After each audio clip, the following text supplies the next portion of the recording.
In a world where we often overlook the eccentricities of our past, did you know that some historical hobbies sound so bizarre they could be straight out of a fantasy novel? Today, we will dive into extreme historical hobbies that might seem made up but are rooted in reality. So, get ready to explore the quirky side of history that will leave you both amused and intrigued. The art of falconry.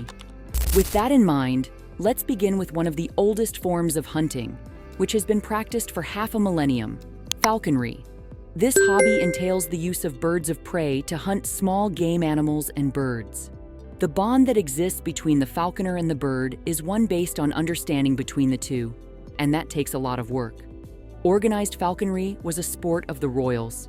The first instance of its use documented was by the Egyptians, followed by the Persians and medieval Europeans.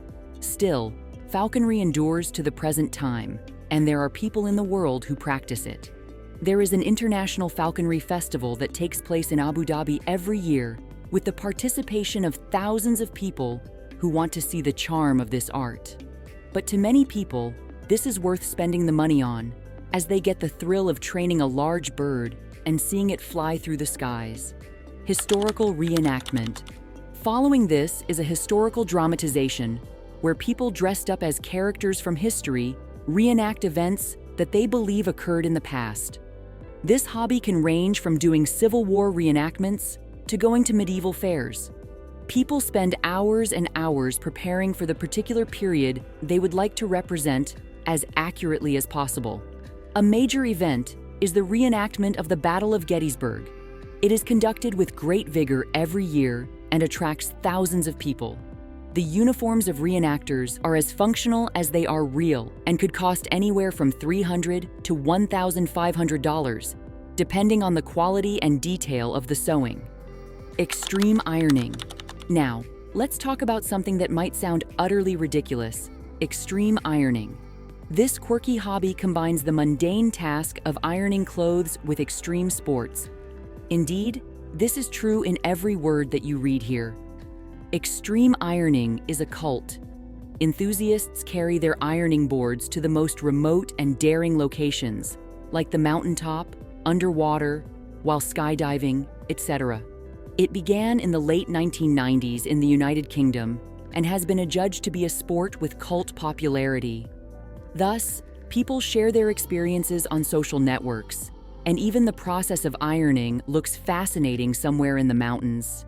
It doesn't necessarily cost an enormous amount of money to be an extreme ironer, but it does take a sense of humor and a desire for a challenge. Also, what fun is there in ironing when one cannot boast to friends and family about ironing done on the cliff? Antique collecting. Next up is the equally appealing subject of antique collecting. This hobby is all about looking for and saving useful and decorative pieces from the past, like furniture, jewelry, or even toys.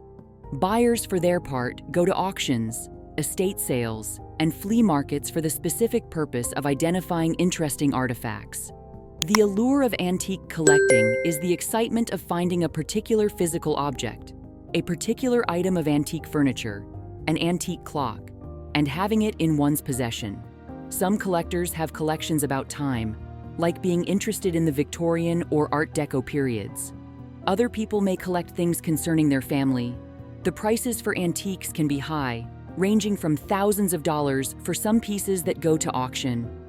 Whittling and woodcarving. Let's not forget about the calming and rewarding hobbies of whittling and woodcarving. This craft, however, can be traced in ancient societies across different regions of the world. Whittling is the process of sculpting artifacts or productive instruments from wood with the bare essential tools, such as a knife. However, woodcarving entails the use of more elaborate work, such as chisels, in creating a design on the wooden surface.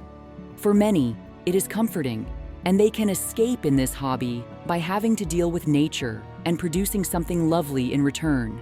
It is also a great means to bring out patience and accurate work, as well as come up with great ideas. Historical blacksmithing. Another of these weird hobbies that you are likely not to expect is historical blacksmithing. This is the art of metalwork, where metals are bent and formed into tools, weapons, and artwork. Blacksmithing has been known for thousands of years, and at present, many people are learning this art as their passion. Blacksmithing can also involve a significant cost in tools and wear, with a beginner easily spending up to $1,000 in equipment, including an anvil, hammer, and forge. Still, it is impossible to put a price tag on the feeling when a person makes something with his or her own hands. Most blacksmiths also contribute to events and workshops about the craft of this old-age metalworking profession. Think of forging metal, and it's not just about the physical work of smiting the metal into shape. It is also about doing this while being surrounded by the sounds of the forge. The world of taxidermy. Lastly, let's explore the intriguing world of taxidermy. This hobby involves preserving animals for display, allowing enthusiasts to appreciate the beauty of wildlife uniquely. While it may sound macabre to some, taxidermy has a rich history and is often practiced by those with a deep appreciation for nature. Modern taxidermists often focus on ethical practices, sourcing specimens from reputable sources, such as roadkill or animals that have died of natural causes.